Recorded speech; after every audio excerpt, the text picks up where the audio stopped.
ito ay rated SPG. Striktong patnubay at gabay ng magulang ang kailangan. Maaaring may masiselang tema, lengguwahe, karahasan, sexual, horror o droga na hindi angkop sa mga bata.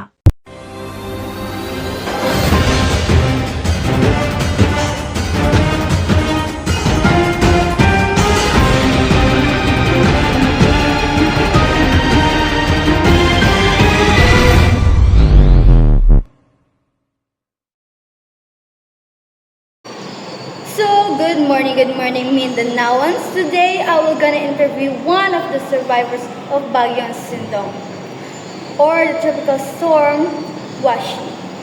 Let us hear the survivor's experience later. But before that, let me tell you, the Bagyong Sindong was one of the deadliest storm here in the Philippines. Bagyong Sindong struck in Mindanao, especially in Cagayan de Oro, Surigao del Sur, and Iligan City. It came on December 15, 2011, and made landfall on December 16. The worst flood happened from midnight to dawn on December 17. Thousands were affected and over 1,000 people died.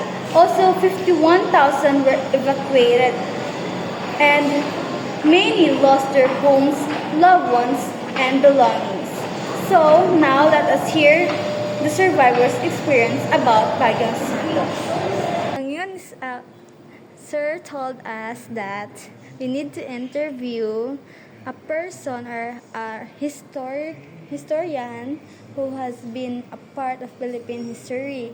For example, World War II veterans and survivors, or Marawi Sage survivor, or a Bagyong Sindong survivor. So, what part of what part of historian events or Philippine history you are part of? Sendong victim. So, Sindong victim. So, I have asked questions here. So, you need to answer. First is, what historical event were you part of? So, you said earlier that it's Bagyong Sindong survivor. So, how do you feel when it happens? I feel nung bata pa man ko ato no vacation now. Nagsinakagit ko ato kay I want to go home. Then akong mama nag-ingon nga dili kita uli kay naman mi sa lubot ay tawa no sin.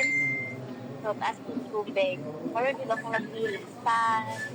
So mapakuyhan na ato. Nagsinakagit ko and nakatulog ako pag morning na dayon. Naladayon ko. Ito nga sa evacuation center. Then, narin ko dyan tao makapay sa pilit. So, I feel so sad. Very sad. Okay.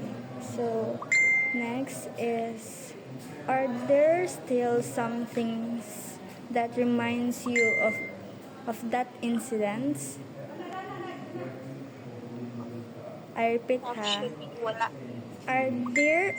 Are there still some things that reminds you of that incident? Actually, wala na kay kuan. Like, wala man kay kuan na trauma ato kay bata. Kalipin ko kay Marag. Natulog, bibig ko at nagla. Okay. So you were sleeping back then? Okay. Next is, how can we or you as the next generation learn from that event? Maybe, Goro, like, protect our,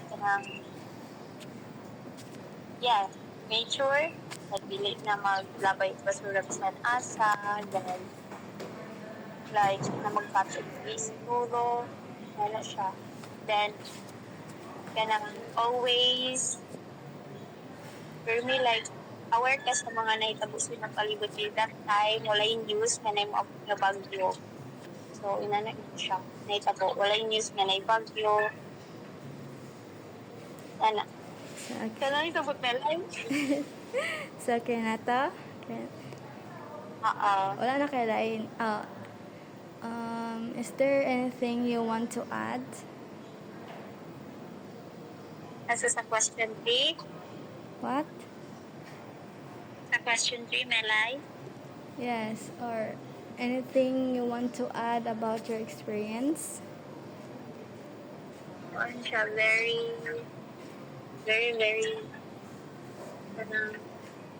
ito, nakashock din siya mga experience dahil wala naman siya na ito na sense na may moabot na bagyo at sa time. Kaya patulugay na sabi natin. May gani, may akong papa. Then kung siya ni uli, patay yung tanan. Okay. Sige. Is that all? Yes, na lang. Sige. Thank you, Barbie.